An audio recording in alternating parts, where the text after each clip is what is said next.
Welcome back to AskAPop. Today we're talking about the devil's in the details. I don't think so. I was lacing up my new shoes today. For some reason, my beloved started sending me pictures of clowns once I showed her what I'd ordered.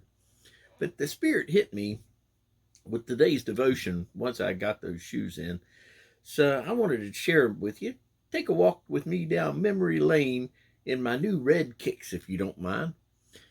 As the oldest grandson, it was my honor and my privilege to help my papa out on his bread truck during the summers and winters once I got old enough.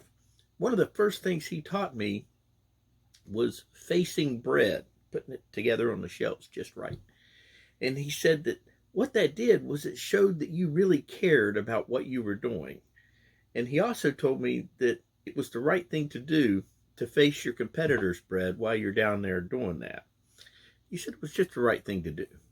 Years later, a trusted mentor of mine, Jaime Torrance, had told me in the data centers that while it took the same amount of time for the network traffic to go through those cables, whether or not, if it was properly, those cables were managed up properly, or whether they were put in there willy-nilly, the difference in good cable management can mean the difference in seconds versus hours if there was an outage or something going wrong in troubleshooting. Now, in the kitchen, my mom always said that if you're cooking a complex recipe like lasagna, following the recipe and a checklist became really, really important. If you're pulling out that lasagna and you letting it rest on the side there, and you turn around and look and you see the ricotta sitting in the fridge and you go, oh no, you've wasted all that time and effort and money, and you got the ricotta sitting out on the side of the fridge there.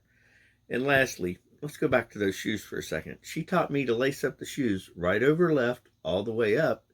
It would help you tighten up the shoes. So that's the reason I do it that way. I guess what I'm getting at here is the big choices. Sometimes you do have big choices in life, but a lot of times it's always just about making little choices, one small choice, one better choice, one at a time, even when nobody's watching.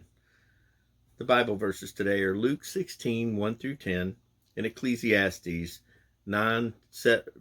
chapter 9, verses 7 through 12. As far as questions go, are there any lessons that your parents, grandparents, or even mentors have taught you over the years that you'd like to follow? We'd love to hear from them.